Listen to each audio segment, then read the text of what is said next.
Mick D, firstly, what's it like being back here on Victoria Derby Day 2 years on from such a special success on Man's Voice?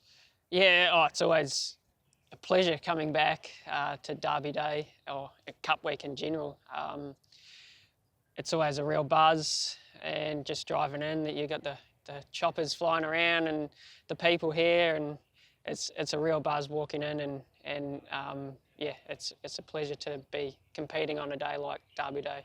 So I'm just going to run through your runners for Saturday, or your rides for Saturday. Firstly, Stage and Screen in the Vanity. It looks a very wide open race, but she was pretty dominant in winning at Seymour. Yeah, she was. She was very impressive. She Her plan wasn't actually to go to Seymour. She was meant to race at Cranbourne. She had a few barrier issues and had to go back to the trials. And we know she's got the ability there, but if she can compose herself and yeah, go about her business in the right way, then she's got the ability to run a good race. But she has drawn wide, and I'm not too sure that she's going tomorrow, to be honest. Fair enough. But I mean, she does look like a filly that in time will get over ground. She's bred to get over quite a bit of ground. Yeah, I rode her forward the other day, just basically to ride her like the best horse and get the win. And I'm sure she would relax just in behind the speed or off the pace for her to get the trip eventually. But yeah, it's all a bit of a learning progress with her. It's Our Time down the straight, a horse that he just keeps racing, keeps on running well, loves the straight. It must be good to get on a horse like him during Cup Week, a horse that's actually performed during Cup Week before.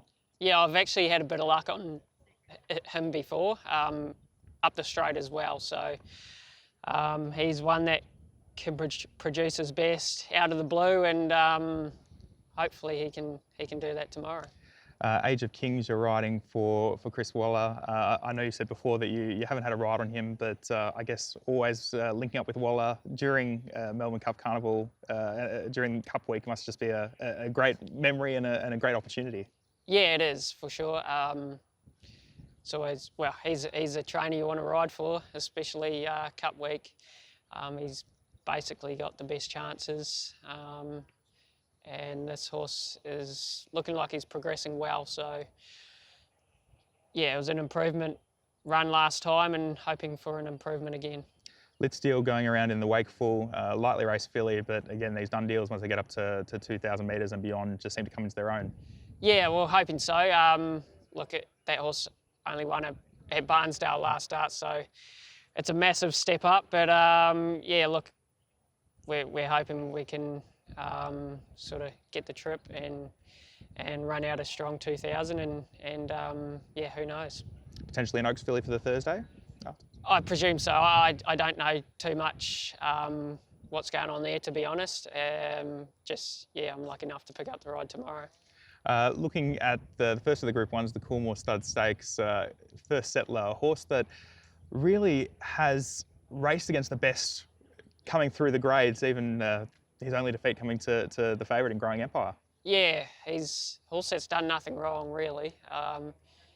Like I said, he's only been beaten the once, and he peaked on his run that day, and yeah, just made good improvement out of that, and we saw that last start. So he's been put away a month between runs. He's been working well, and he's drawn the right part of the track, actually right outside Growing Empire. So that'll be a good horse to tag and hopefully come off his back and go past. He's a horse that's pretty tough as well for a lightly raced horse. He seems to have quite a good race sense about him. Yeah, he does. Early days he was looking like he was doing things probably a little bit upside down, but he's really coming back to me now, and he's relaxing early, and then he's showing that great turn of foot that he's got. King of Wall Street in the Derby, great again to link up with Mac Humani, and obviously coming off one of those key lead-up races and winning the Caulfield Classic, the Norman Robinson. Yeah, he went to that race as a maidener, and that was off the back of a good, strong, solid effort here at Flemington, and he improved. He's a tough horse, and Matt's very happy with him. So yeah, I'm hoping that he can he can run out a strong 2500, and I'm sure he will. He's a horse that, as you say, quite tough. Last start, they had their chance to beat him, and he just kept finding, just kept kicking. That must give you a bit of confidence coming to this this sort of a race, the 2500. Yeah, the race set up sort of probably not in his favour. They went awfully slow, so that would suggest that the 2 leaders that were there, they should have quickened up and run on with it. But he's had to come off their back, and it was a real sprint home. So although it probably didn't look like it was a sprint home, we're all sort of grinding together. It really was a tough effort to stick his head out right in the line. Revolutionary Miss, we saw her yesterday at Kieran Maher's stable. She looked in fantastic order. His first prep with her, but the stable just say that she just does nothing wrong, and her form sort of suggests the same thing as well. Yeah, I've had quite a bit of success on her. She's come down here, new stable, new environment, got the Kieran Maher polish, so she's done nothing wrong this prep as well. So she's always been sort of just outside that Group 1 quality, but she's always been a horse it wouldn't surprise if she was to snag a Group 1. Well, last year we saw Pride of Jenny win this race. She'd sort of been on that cusp and then made that leap. Do you think that in a race like that, where it is so wide open, there are a lot of good mares in there, it's just going to come down to luck in running and what happens on the day? Yeah, well, she's got a good draw, and she usually puts herself not far off the pace. So, yeah, again, if we get a good run, she'll be right there in the finish. And Kundalini for Graham Begg in the Furphy Sprint. Graham, we've seen him have quite a bit of success with the straight track races here during Cup Week in the past. You're going back to the likes of All Silent, but even horses like Magic Time in recent years.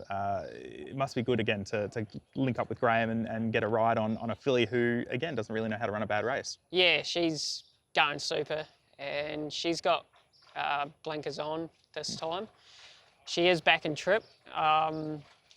She's been a horse that I would have suggested she needs further, but up the straight where they run a little bit slower early, and she's got the headgear on to help her. So we'll just sit back and be hoping for a big finish from her. And looking ahead to Tuesday, the Melbourne Cup, Sharp and Smart going there for as your ride. How did it come about that you got the ride on Sharp and Smart? I know obviously you had the booking on Warmonger through the spring, but how did it come about to pick up the ride on Sharp and Smart? Well, initially, Graham made contact before he even came over, and as it turned out, I couldn't ride him in his couple of lead-up runs, and then I saw Debbie at the races the other night and suggested that if he runs well, like I'm available. So yeah, it was pretty soon after the race that was basically booked for him, and had to sit on him on Tuesday morning, and he's in a good frame of mind. I'm very happy with where he's at. It was a bit of a strange run at Moonee Valley in that when Craig asked him to go at the 600, he looked like he was about to drop out, and then he's just kept coming, kept finding through the line. What did you make of that run from watching it? Well, he was good late. He's the type of horse that you really got to urge him along and make him do it, or else he'll just probably pull up to a canter. And I felt that on Tuesday morning, so I've had to sit on him. I know him, and but going to a 3,200 metre race, that's probably what you want, a horse that will relax and go to sleep in the first half, and then we know he's got that turn of foot when he's asked. It's a bit of round circle. You obviously beat him in the Derby here a couple of years ago on Manzoice, and now getting the chance. It's a funny game racing, isn't it? Yeah, it is. Hopefully he can go one better this time and not get beat by someone else. So that'll be nice. And Graham Rogerson, we've obviously seen him win the race, and great to see him now in partnership with Debbie. But going there with a trainer that has had such success in the race before, obviously winning with Efficient, but having horses like Zipping run well, does that give you a bit of confidence as well? Oh yeah, he's been there, done that, and he knows what it's all about. He knows what it takes. So yeah, he's probably the right man to be riding for.